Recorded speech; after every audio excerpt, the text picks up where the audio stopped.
Welcome back to D1 Coaches Pod. We're so happy to be back. We had so much fun the last episode. We loved all your interactions. We love all your support. We got a lot of feedback. So very excited today to be back with you all and just give you a little bit more stories, more ideas, and just help you guys that our goal is to inspire, empower, elevate, educate about college athletics. So I'm your host, one of your hosts, Majo, Orellana, Associate Head Coach for the TCU Beach Volleyball Program, and I'm here with D1. David Roditi, Coach David Roditi, TCU Men's Head Coach. Great to be back. We're super excited. I just want to show off my t-shirt today. Last week, it was Girls and Women in Sports Day. So yeah, I love, like, one of my purposes in life is to inspire young women to be rock stars, not only as athletes, but in their lives as leaders, as family leaders, as corporate leaders. Like, there's so much power in women. So yes, that's one of my goals. And yeah, I think, like, Super Bowl did an awesome job too, empowering women. What do you think? Do you like commercials? Well, I think all guys know, especially if you're married, that we all know who calls the shots. So I think it's Women's Day every day. We might be the head, but you're the neck that moves the head in what direction. It was a great commercial. I love that one. Yeah. I think it's a team. It's a team effort. We both have strengths. We both pivot off of each other, as we do every day, I think, in our relationship. So yeah, I never think that, it's like women should have more, men should have more. I just say, like, we're just a beautiful balance. We're catching up. We're catching up to the old ways. I think that was a Super Bowl message. Sort of the old is out, the new. There were a lot of commercials with a lot of great messages. Too bad the game wasn't as good. The Eagles were too good, but I enjoy that part of all the commercials. And yeah, women's sports. It's catch up time, right? For so many years they took a back seat, and now it's catch up. Yeah. And for you to know, we're here at Match Point Coffee recording again here in Fort Worth. Awesome place. If you haven't checked it out, come on. Coffee is great. Hey, I'm from Guatemala. Coffee is one of the things we're the proudest the most. I have two uncles with coffee farms that export, and I know the beans here are pretty good. So come and check it out. Let's dive in. Yeah. So what are we going to talk about today? So today, we were thinking that it would be really cool to dive into what did it take, or what were the lessons learned from an NCAA National Championship team. So as you know, men's tennis won the NCAA national title last year. Did a really good job, won the indoors 2 years in a row before that.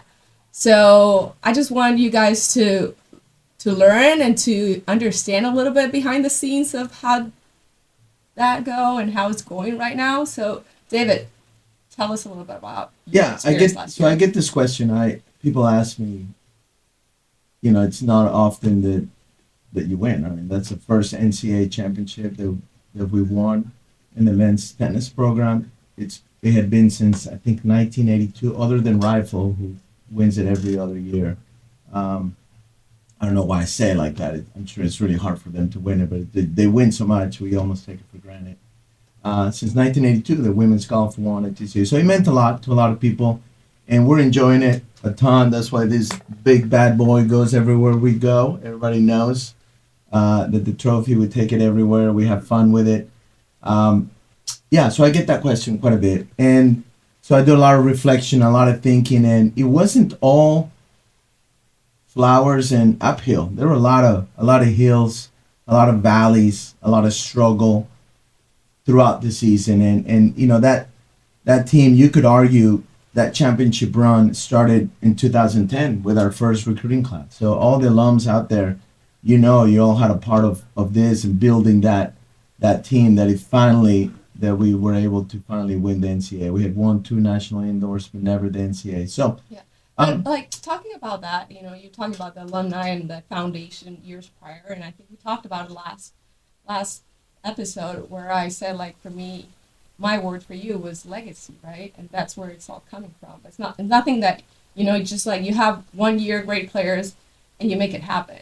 This comes from way back. Yeah, it was building, and literally could tell you, and it could be a whole episode how that first class in 2010, that 2011 graduating seniors, how critical they were, and every guy after that building on this, and the role that the Nick Chappells, Facundo Lugones, Will Stein had into the Norris and Rybakovs and Nunez and Alistair Grays and Fombas and how it all built. So absolutely.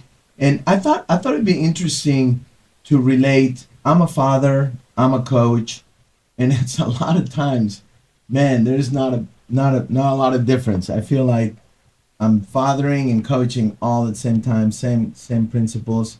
A few differences, you know. My relationship with my kid's mother is different than my player's mother. There is some differences there, Yeah. right? Right? Yes. And but a lot of similarities. One that stands out right away is we got to pick our battles, and we picked our battles last year. I don't believe, as a parent, you all know out there, coaches, that okay, lesson to be learned. Turn the cell phone off. That you can't win every battle. You can't pick every battle. So there were a lot of things that came up during the last season, injuries, different personalities, different ways of going about their journey with different guys. We have 10 different guys. If you're a parent and you have more than one children, you have 2, 3, 4 different personalities, and you can't treat everybody the same. We believe in treating everybody fairly but not equal. And we had a lot of battles, but we didn't fight them all. Can you tell us one particular Yeah, example? you know, I mean, you can get so detailed, but one example is, the way different players prepare differently for a match. We have what we believe is best, but not every player. Tennis is a very individual sport. Their whole lives, these players have been on their own, and now they're part of a team. So, at what point do you stop pushing for them to do it your way, and allow them within your parameters to be themselves? And some guys like to hit for an hour. Some guys like to hit for 30 minutes, 25 minutes, and it's nerve wracking, right? And you got to trust them. Can So can I ask you a question here? yes, I think some of our audience don't know exactly how college tennis works compared to pro tennis, because you're talking about a team. So same as us, right? Like, we're a team. We don't play. It's not. Yeah, it's 1-against-1 for you in singles, 2-against-2 in doubles, or 2-against-2 here at beach volleyball. But you play a doubles point, then 6 singles points, correct? yeah. So Elaborate a little more on that. yeah, you start with 3 doubles matches, and whoever wins 2 of the 3 wins 1 point towards a total of 7 possible points. So if you win 4 of the 7 points, you win. You play 6 singles; they each are 1 point, and then the doubles point, which is 1 point. So if you win the doubles, which you play first, just 1 set, and then you play all the singles, all you need, if you win the doubles, all you need is to win 3 of the 6 singles, and it's a huge point. But there is, we typically hit an hour, about 3 hours before. Then we eat, always 2 hours before we play. We eat, and then we warm up again. Some guys just didn't want to warm up twice, just once.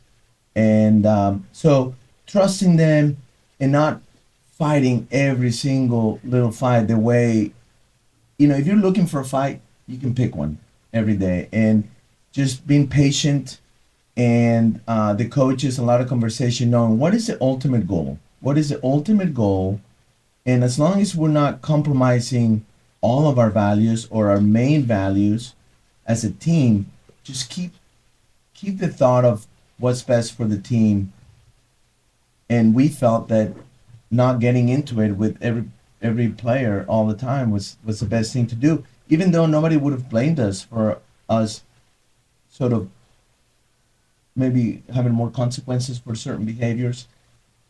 Also is understanding your players, understanding your children, where they're at. Sometimes they're just not ready to to hear that message. They're not ready to learn that lesson right there, and being engaged in knowing when to pick those battles is, as a parent and as a coach, I think it's critical. And the more engaged we are as coaches, and the more engaged we are as parents, then you're more likely to pick the right time.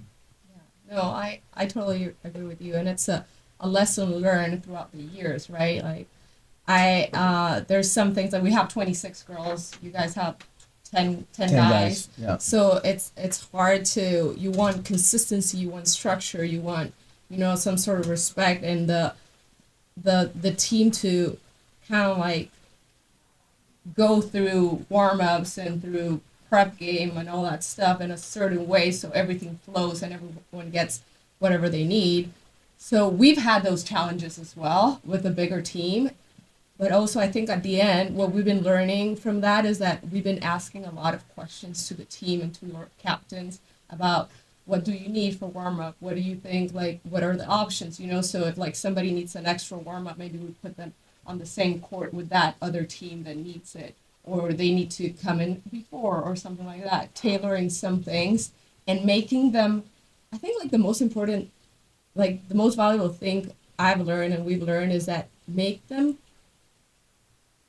feel that they're listened, and they're like, we are really, for us it's important for them to get what they need. Does that make sense? And a simple question like, what do you need from me right now? Yes. You're a coach, you're a parent. What do you need? How can I help you? How can I support you? Thinking about your team, you have your best duo, your best doubles team, your best pair is an Olympian team. You have two Spanish girls, Daniela and Tanya. I mean, how different are they? The way they approach life. You have Tanya. You can talk about that. Talk about how different that is.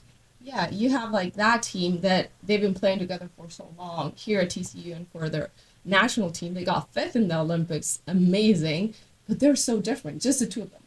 Very different players, very different personalities, very different what they need during the game. Like not only coaching on court, but warm up, prep, all this stuff. And then you have other girls, that are different, like they haven't had that experience, or they're not at that level yet, and they need probably a little bit more, like, to hype them up, more energy, to have more fun. And I'm not saying Danny and Tanya don't have fun, but they're like more focused, more intentional, right? So you have to feel the whole team and each player, and where is that sweet spot where you can get the best out of them. And sometimes is being calm and just letting them do their thing. Sometimes it's like pushing them and being a little bit more, I wouldn't say aggressive, but just taking the shots. Yeah. Listening to you makes me think about, and this happens a lot. I have a tendency, as you'll learn in this podcast, that I like to talk.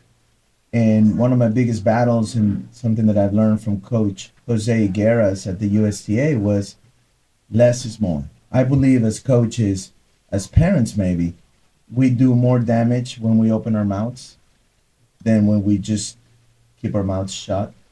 And less is more. And my guys are thinking, oh my God, if this is less, I can't imagine what more used to be. But that is, there are a lot of times that I want to say stuff and I just don't, because I am not sure it's the right time to do it. And I'm not sure I'm in the right place to say it the right way. This happened to us last week. There was something I wanted to say to one of my players. But I could tell, I was very aware, and awareness, I was very aware that I was not in the right place mentally. And if I said it in that day, it wasn't going to come out right. And I shared it with Devin, our other coach, and I just knew it wouldn't come out right. So I waited a day, and the next day I was in a different mood, in a different space, and I had that conversation with our player, and it was so smooth, and it went well.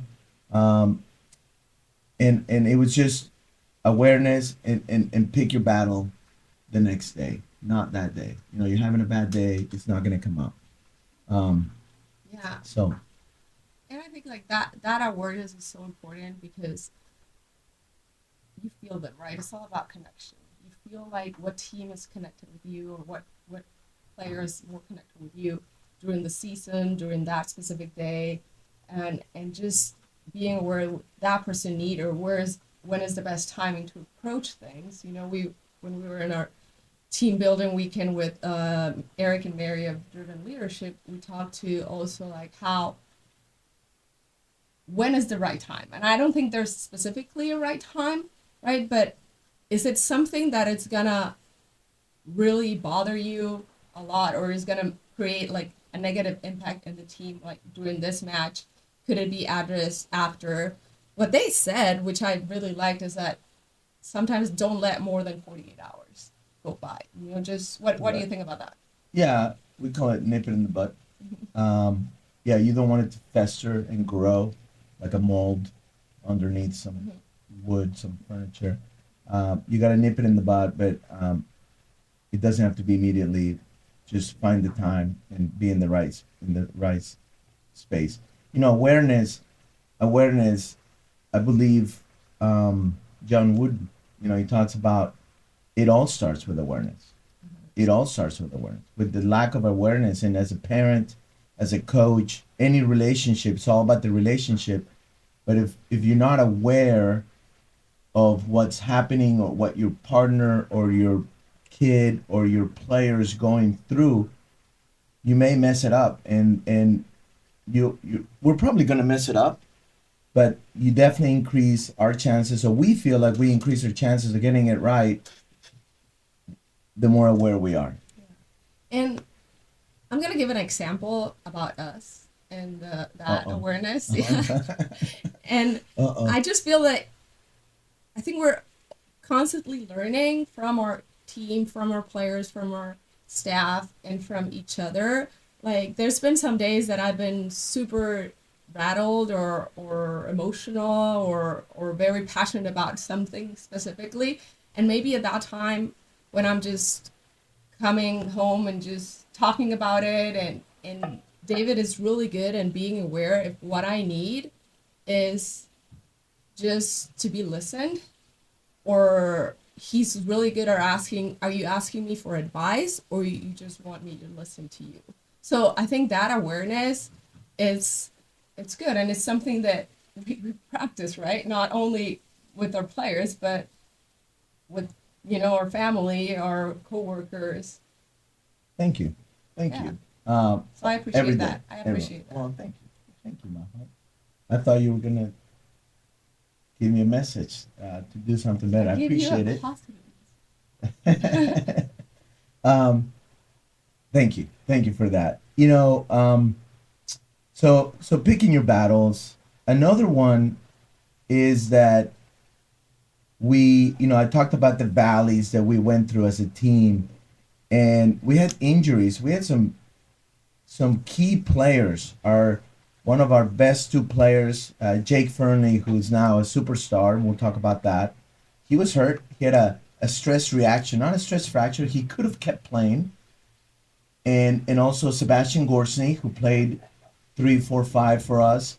He also had a stress reaction, and we chose to sit them through the very, very sort of core of our season. We went to California. We didn't play them. We're playing at USC, at UCLA, at Pepperdine, and then we didn't play them, knowing that we could easily lose those matches. And part of that was really, at the end of the day, it wasn't just what was best for the team, but also what was best for Jake and what was best for Sebastian. So, doing the right thing paid off 100%. We were not just looking for us. We were also looking for their health. Their, obviously it's a priority, right? We're in charge of them. Their parents said, guys, we trust you with our children. And part of that is sometimes you do put aside what's best for the family or what's best for the organization or what's best for the team, for what's best for their health. And man, looking back, think about what Jake. Yeah, and it's so important, I feel, because for sure we relate. I'm going to go back to recruiting and the families, right? When you talk and what's the goal of this specific player, and you talk to the families and you talk to the kid, it's like, yeah, going pro. most of your players want to go pro. Ours, not all of them want to go pro. So you're looking at that big picture when you're deciding to sit them or push them or practice. Like, is this the game that we can sit him? Is the team, how's the team going to respond of not having this player in the lineup? But then you go back to that recruiting conversation with the parent and the kid. It's like, why did you come here? Correct. And when I die, I believe that the only thing that I'm taking with me is my word. I believe that that's my most sacred value, is that my word is gold. I hope you feel like that in our relationship, that what I say we're gonna do, or that I'm gonna do, and that is exactly right. And so doing the right thing was to let them heal, even though they were hurt, but not like they could play. And what ended up happening, number one, Jake Fernley had a life-changing summer. I mean, I can't imagine, had we played them through those matches and then he would have had to rest during the summer, what an opportunity. This kid, Jake Fernley, went from completely unknown in the world in tennis to second round of Wimbledon center court against the best player in the world, Novak Djokovic. And he had the best summer of his life. He's now 75 in the world, from 500 at when the time that we're talking about. And now he's a professional tennis player. I can't even imagine. It's scary to think that we as coaches could have screwed that up. So that's one of the great things that happened. The other thing that happened is that, yeah, we struggled. And not having those two guys in the lineup, what it did, it created opportunity, right? You hear all the financial gurus in the world that for every, the market crashes, Rockefeller, the train industry crashes, the railroad crashes, opportunity. That's the way he saw it, and he bought every railroad. I just saw a podcast on that. It's pretty cool. He just bought every railroad and then became Rockefeller. Same with us. What he did is, our young guys, we had a bunch of freshmen, they had to step up. And not only the guys that didn't play now had to play, but the guys that were playing 5 and 6 are now having to play 3 and 4. So what it did is, through the struggle, so think of it as a parent, as a coach, and just know that when your kids are struggling, and when our team was struggling, they were getting stronger, and they were getting better, and they were getting to know each other. They were getting to know themselves better. And what ended up happening is that they got stronger, they were pushed harder. It made them have to really dig in deep. And at the end of the season, when Jake and Sebastian get back in the lineup, now those guys that were playing 3 or 4 are now 5 and 6. And those guys that were supposed to not play are, how good do they feel? They stepped up. Julian Alonso stepped up, unbelievable, and gave us that buffer that you could argue that was the key for us to get a certain seed, because he won so many matches that he was unexpected to win. It allowed the team to have a seed at the NCAAs that allowed us to get to the semis and finals in a more rested way. So, I can talk about every single guy on the team and how they played a part, but I think that the touch is the struggle, how good the struggle is for all of us. Yeah. No, and I saw it, I for sure, kind of was part of it, not there, but, when you guys went to play to Pepperdine, that you had to have, like, Julian. Yeah, I was freaking out. It was like, yeah, we all wear, but at the same time, it's like, this is their time to not prove themselves, but really show up and just give their all, give their best, and go out and compete, right? Are you ready? Are you not? I don't think you're never 100% ready. You just have to step in and do your part. And it has happened to us because probably some of you don't know, our competition is kind of similar. We play five courts at the same time, sometimes 3 and 2, but who wins best out of 5 wins. So we go through the same challenges of setting up a lineup before, and sometimes those decisions are made like last minute, and you see those players Yes. that one, probably they're not expected to play, and then two, they're jumping into play someone that they haven't watched play at all, right? Or you move the seating or you change the lineup, and this is one of the beauty and one of the things that makes our players so complete and independent, because they need to figure it out. Yes, we're there with them, not all the time, but we're there with them, but they have to figure it out on their own, correct? Correct. And that was one of the huge wins this last season, that at the end of the season you look back and every single guy played a role, and you can make a case on who was the MVP. And I will talk about that. That is one of the lessons we learned. Also, our guy, Jack Pennington Jones, a stud, one of the best players on the team, he knew. We never talked about it, but he knew we don't have Jake, we don't have Sebastian. I'm stepping to play number one because Jake had been playing number one, and he didn't say anything, and he just stepped up and just kept battling and won so many matches during that I know that also helped him get stronger and confident. And I can go on and on, but it's you got to trust your players, you got to trust your kids, give them an opportunity to succeed, but also give them an opportunity to fail. They could have failed, and I am sure that during those failures, they would have learned about themselves as well. And you learn and you get back on the horse. We all know that concept.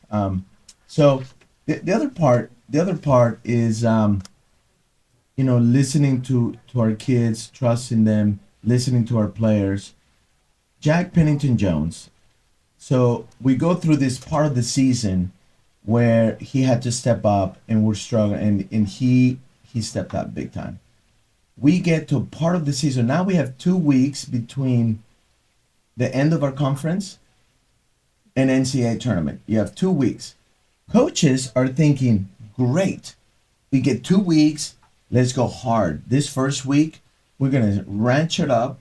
We're going to bring out the intensity. We got this first week, we're just going to practice like 2 a day, and we're going to be the strongest, most fit team because we're going to hit it hard on the fitness. And then the second week, we can kind of taper down and be ready for competition.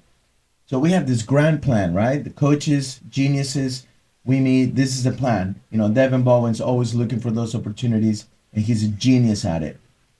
Jack Pennington Jones, our best player, says, oh, no, I actually was thinking about not hitting a ball for a week. So think about it. The coach, the parent has this plan. Your best player has the complete opposite plan. Complete opposite. And it's like, okay. It's like, Pick okay. your battle. Yeah. I mean, or are you going to trust him? That's a huge decision, right? Mm-hmm. And we're like, okay, Jack, we made a deal, said, if you say you want to rest, make sure you're resting. As you know, we're in a college setting. Jack at the time was going through some relationship struggles as well, which I'm sure we're weighing in on his energy level and his psychic. So we took that in consideration. That's obviously always an issue. And if you have teenagers, you know it. Mm-hmm. And we trusted him, and we said, okay, Jack, take the week off. I mean, it's amazing. This is right before the NCAAs. But we made a deal. It's like, if we hear that you're going out and partying and not resting, then that's not fair. And he's like, no, I want to rest. So we didn't see him for a week. Did not see him for a whole week. And we go to the NCAAs, and what ends up happening, he's a stud, obviously. He wins all his matches and not clinches, but beats the number one player in the country down a 7-4-1. Basically, he was done. Yeah. Comes back, and it's just one of the most epic wins. Beats Spizzeri, who we've had battles and have a lot of respect for, at the number one position at the NCAAs. That was wild. I was there. I was on his court, and it was just the way that guy came back was unbelievable. But he was down. He was out. So Spizzeri probably thought he was out. But 100%. then I have a question for you on that, because we struggle with this too sometimes with the team and having a bigger team as well. You make that call, right? That decision, like, okay, take the week off. But then also you have to talk about the other players, right? Like, how are this other players are going to take it?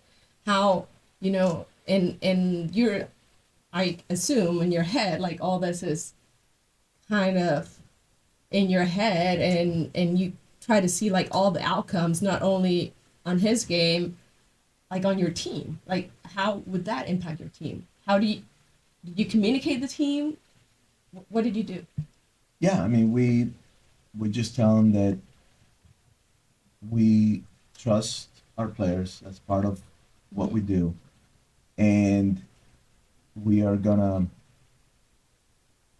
approach it in what we think. We talked about it.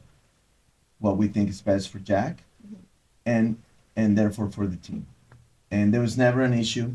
Nobody ever came. I think at this point, we had sort of, I talked about not winning, not picking every battle. There were a lot of things that some of our tougher personalities were doing that we weren't super happy about, where we just sort of kept it within certain parameters. And, those guys, this is important when I talk about this. In this sort of differences of how to approach situations with the players or how to go about their business, there was no doubt, zero doubt in our minds as coaches that these players wanted the best for the team. And that's really important. Like, we knew these guys, they do care and they do want to win. They're two of the most difficult guys on the team, personality wise, or challenging, or the better players, they're always the toughest ones to deal with, because they're confident and they believe in their opinions, which is what makes them great tennis players. They care about the team. They wanted to win. And those were the guys that they won the last 2 points for our team. It's what's so amazing about this whole thing, that the guys that we allowed them to be themselves and worked within certain parameters were the guys that won the last 2 matches for the team. So, and then let me ask you this, because you have other great players on your team that stepped up, like Tommy, like Tomas Jurasek, like stepped up when, like, that was a big surprise, a great moment, right, for him, a senior.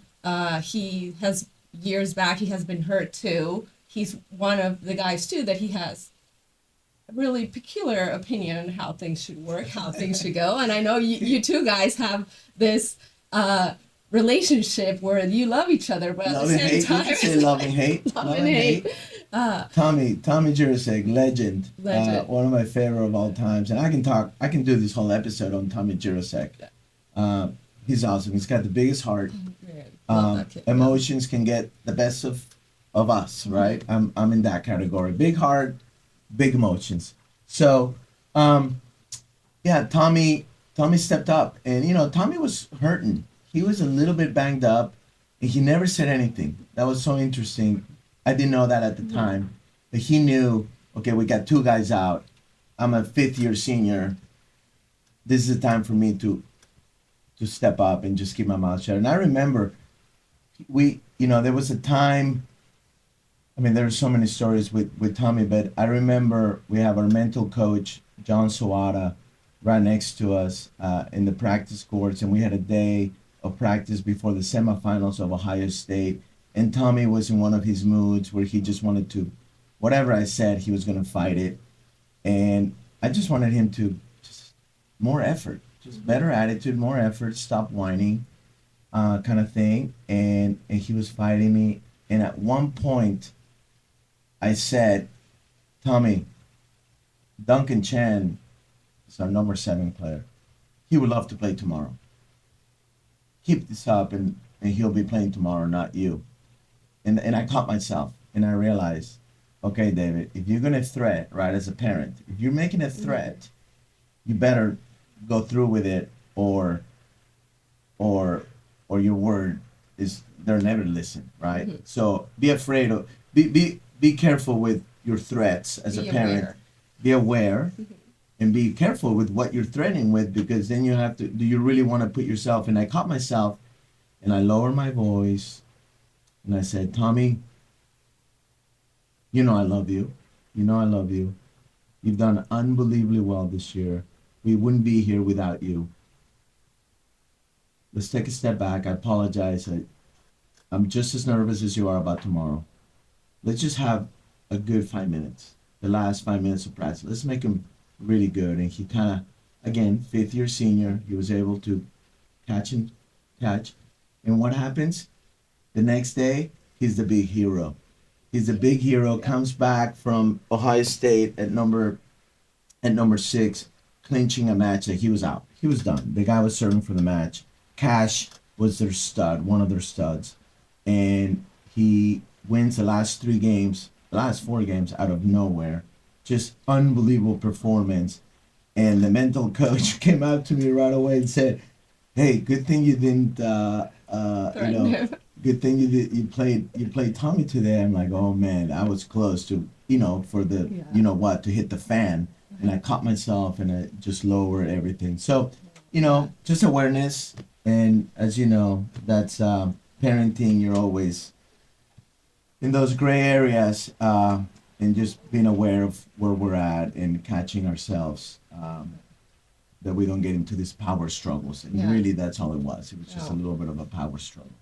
Yeah, I agree. And then you have this other amazing players like Louis and Pedro in doubles, just crushing it too.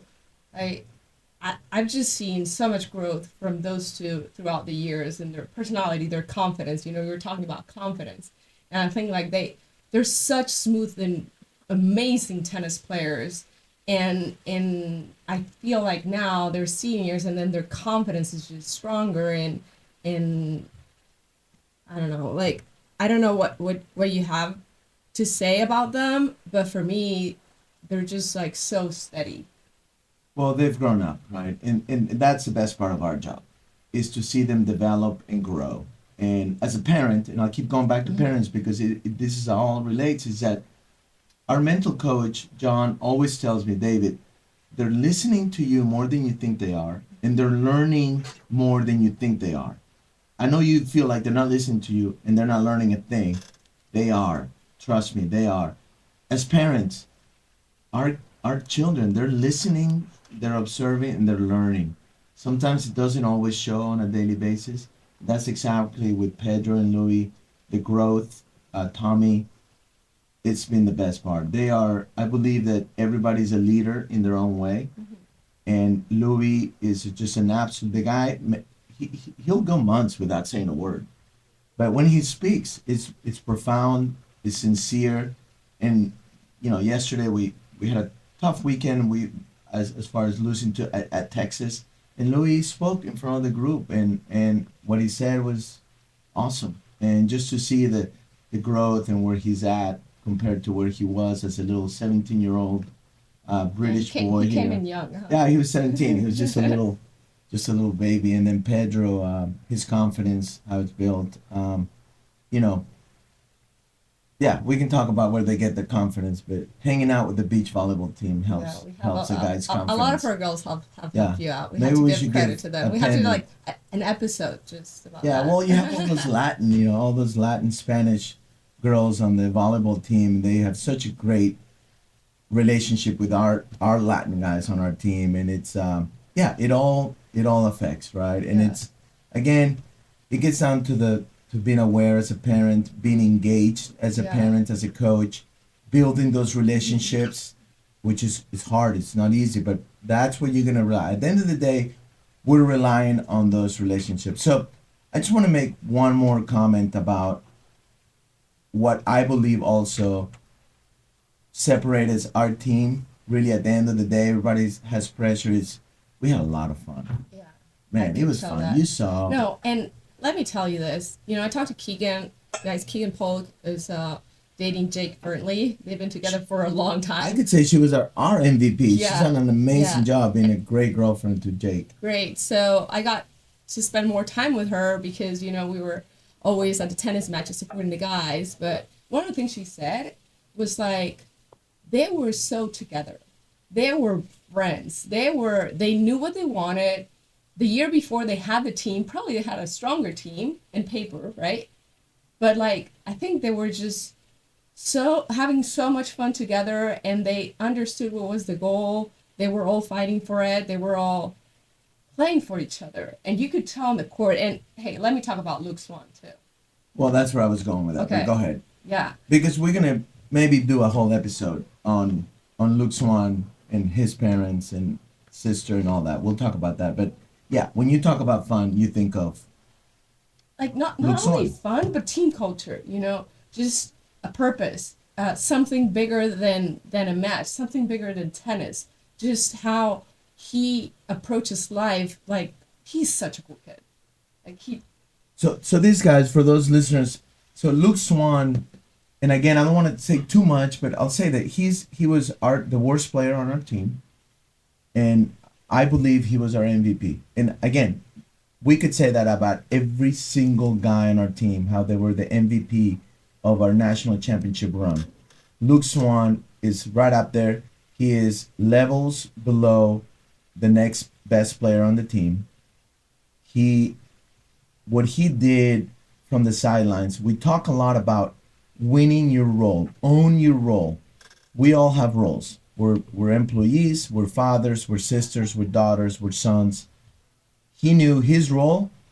I'm the cheer guy, I'm the fun guy, I'm the coach behind the scene, I'm the psychologist, I'm the glue that keeps everybody together, and I'm the guy that's gonna come up with a ABBA song that we're gonna sing in the van and look completely dorky, and it was so fun, and the guys loved it, and he just brought this element of fun and authenticity and being real and vulnerable, and he knew when to have a little chat here and there with some of the guys on the team. He was just always thinking like, what do I need to do to help this team right now? It's not on the court. What can I do off the court? Just a complete stud. This guy, Luke Swan, he's got a job with Nike lined up. He runs Barstool TCU. He runs Barstool. We can talk. We'll talk more about Luke, but yeah, I would say that's another lesson learned is that we're a team. Our family's a team, and it might be your 2-year-old or your 3-year-old that brings that element that glues the whole family together. So don't ever underestimate where it's going to come from. And yeah, No, and Swanee. yeah, and same as our team. We have these players that are just like, man, they're just the motor of the team. They show up every day. Some of them know that they're not gonna play, but they have so clear in their head and in their heart what they're supposed to do, how to show up for the team, just to be there, and it's just admirable. And they have this awareness too on sensing what the team needs, what we need. They come up to you. What do you need from us right now? What do you need? Like they run warm-ups, they run cool-downs, they hype the team up. It's just they carry the unbelievable. clipboard. I've seen them carry the clipboard. cameras. I love what all the dancing they do on the sidelines. Yeah, they have fun. Yeah, We have fun too. Yeah, it is. We have a lot of fun. It's a lot of fun. We have a fun team. We love it. Yeah, definitely as a family, and it goes back to if you set too many rules and you're constantly back to picking your battles. If you're battling every fight, then there's no room for fun, and there's no room to actually enjoy each other. And so, just awareness, something to think about, is that I have my 2 boys, 8 and 10, and yeah, I don't want to fight with them all day. So maybe instead of picking a fight, maybe go get some ice cream and have some fun, and then wait a little bit longer. So, man, I feel like we talked a lot about men's tennis. Yeah, I know. this was what it's supposed to be. Yeah, if we had more time, and at some point, you all have a team that everybody knows you're going to be ranked 1, 2, or 3 in the nation when the rankings come up. Your season's about to start, and hopefully, some of these things are making you think about for your team in this run, picking your battles, and what comes easy to you and Hector, leading the team and the players, and it'll be interesting to see how, as we progress in the podcast, how all these things come up with your team in your journey to see what you might win. And something very important, it was never about this guy. It was never about winning the trophy. The decisions were not made to win this trophy.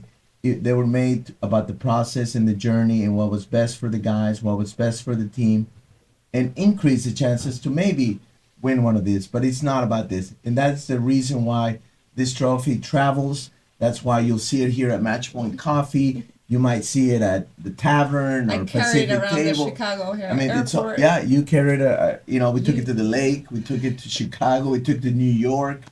This guy's gone around because it wasn't about this. It was more about the journey, and it sounds cliche, and I know we hear all about it, but it really was, and we all learned a ton from it. And I learned a lot from you about having fun, and it's something, sometimes, when you're an athlete and you're disciplined. I'm very disciplined. That's part of my journey. I will tell you the story sometime. But I had to learn to allow myself to have fun. And it was hard. And I see it in some of our girls, and it's hard for me to see it because they're not enjoying it as much as they should. They still enjoy a lot of it. But yeah, well, let me wrap up a little bit. You talk about, let's say, I wrote some things down that you talk about, add something, but you talked about awareness, right? Starts with awareness. Starts with awareness, picking your battles, correct? Right. The struggle, how the struggle helped you guys or help us all. Trust your team, trust your kids, trust your staff, and have fun. I got 5 things. Is that good? Yeah, that's great. Win your role. I would put win your role in there. Win your role? Yeah. As a parent, own your role. as a parent, own your role. Own Own your role. Win is like in a competitive. Own your role. As a dad, sometimes you're the goofy dad. You're the guy that's wearing the goofy Halloween because that's what your kids, and you just own it. Mm-hmm. And you look ridiculous, and you feel ridiculous. But it's one is fun, and two, that's the role that you get to play that day. Is your son or daughter wants you to be that person. So, yeah, we can go on and on. Thank you. We're very thankful as a team how hard it is to one of these, and gratitude. Devin Bowen, nobody better to talk about gratitude, and it all starts there as an organization, as a team. Is that we just feel very fortunate and very lucky to have what we have, to be able to do what we do, and at the end of the day, part of this cowboy hat is we're playing at college sports. We're not doing brain surgery, thank God. We're just having fun playing the sport that we love, and we can't forget that. Love it. Well, thank you, David. Thank you, Majo. Yeah, I as I say, I learn from him every day, and I learn a lot from your team, from I your learn a lot staff. from you. I love to travel with them whenever I can. It's hard because we're in season at the same time, but we're heading to Hawaii next week. We're super excited. Yes, yeah. We're playing really good teams. We're playing UCLA, Stanford, USC, LMU, ASU, and Hawaii. Yeah, 6 matches. So we need to, do what you say. Like make good decisions about who are we playing, when are we playing them, how much. Rest, all that stuff. Sleep on the plane, sleep, hydration, all that stuff. But yeah, on and on. We can talk. Yeah, keep talking. I know. I will say you've been amazing supporter of myself. Not an easy task. Everybody knows. 2 kids, team, divorce, all the stuff. So you've been awesome. Thank you. I own my role, and I want my role. All right. So how are you gonna wrap up? What do you say? Well, thank you. Thanks for listening. Remember to subscribe, comment, and like. Please let us know what you like, what you don't like, what topics you want to learn from, what stories you want to learn. Know more about us. We're just having fun here, and at the same time, it's just a big purpose for us to help you out navigate this college athletics journey with your kids or your own journey. So with that, from the courts to the sand. The D1 Coaches Pod. Thanks for listening. See you in the next set. See you in the next set. Go Frogs.